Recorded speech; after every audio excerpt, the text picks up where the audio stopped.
Here's your business podcast with Frank Furness. Well, hi everybody and welcome to Sales School, and this is Frank Furness, where we're going to help you make more money by mastering sales, dominating marketing, and really being happy. In the next episodes, we're going to be taking a look at goal setting, how you can set and achieve all of your goals and be happy. The second rule is successful people have got goals based on their own dreams and their own desires, not anybody else's. Mikhail Baryshnikov, the world's greatest ballet dancer, said this. He said, "I don't try and dance better than anybody else. I only try to dance better than myself." And that's all that life is asking of you. Be the best you that you can be. The third thing, and really so important, is goals have to be written. You have to write down your goals. Now again, when I started in life, I came down and I would sit and I would write down all of my goals. Even right now on my iPhone, I've got my goals. What are my goals for today? What have I got to do? Your priority list in the morning. That's your set of goals for the day. You have long-term, you have medium, and you have short-term goals. But you've got to write those goals down. There's just something magical about putting a pen to paper. The next thing you've got to do is, you've got to make your goals work. You've got to put in as much energy, effort, time, whatever it takes to reach those goals. You've got to do it. You've got to put in those goals. You see, nobody's going to do it for you. You're the only one that can make it happen. And then again, so importantly, you have to be prepared to change. You've got to change sometimes the way you work, the way you do things. And remember, there's going to be a lot of roadblocks. There's going to be a lot of stumbling blocks along the line. I met a guy a little while ago, quite a few years ago, and he told me a story. He wrote a book. It was a feel-good book, just nice stories. And he went to a publisher and he said, "I've written this great book." And they looked at it, they said, "Chicken Soup for the Soul?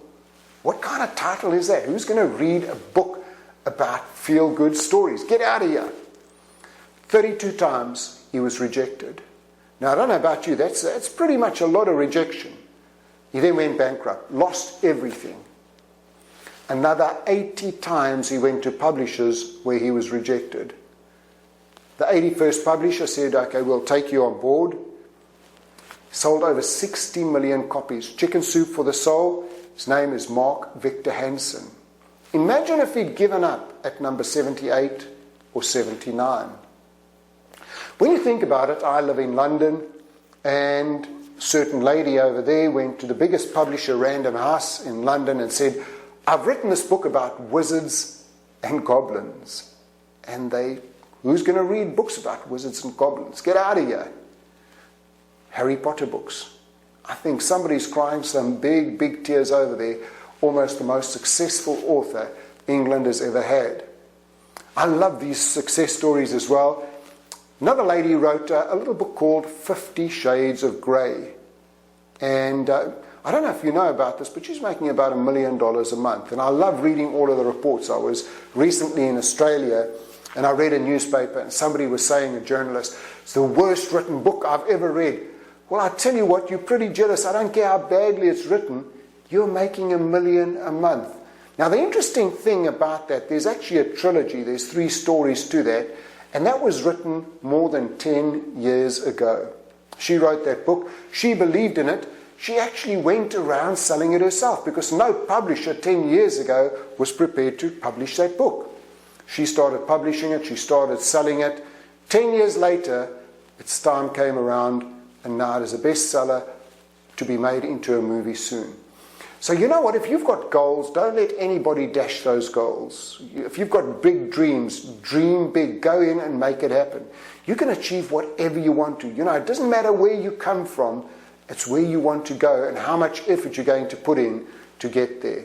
If I look at some of the Paralympians that I work with, one of the guys, multiple sclerosis, shakes like this. When he was at school, the kids used to spit at him. Now he's won 5 golds in swimming. Young lady called Sarah Bailey, I worked with her, and she used to be a swimmer. great swimmer, won gold in everything, captain of the England swimming team, did fantastically, and then retired one day, started going out with a guy called Sam Story, who is a Paralympian cyclist, went down to the cycle track. The first time she got onto a cycle to try it out, she broke the world record. And now she's winning golds in Paralympics there.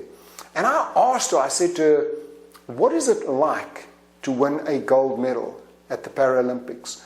And she said, just take all of the happiest moments in your life and multiply it by 1,000,000. That's what it feels like. Now again, goals, that's their achievements. That's not about money. I know business people where their goals are just about money. I know other people where it's about their children. For me, my goals are all about traveling. I love traveling the world. That's what turns me on. My partner in the business, he loves great cars. He's got Rolls Royces, all kinds of stuff. It's what works for you, and you also have to set goals in every area of your life. Well, I really hope you enjoyed today's podcast. And remember, if you'd like to book me to speak at your next conference or do some sales training, either in person or via Zoom remotely, please drop me an email, frank@frankfurness.com. Also, please take a look at my website, frankfurness.com, and take a look at some of my courses on productivitycenter.com. Remember also to connect with me on all of the social media channels. They're all under Frank Furness, especially LinkedIn, where I'm almost up to 30,000. And every day I have some great new ideas and tips on sales, marketing, speaking, and anything that will make you money. Hey, this is Frank. See you in the next episode.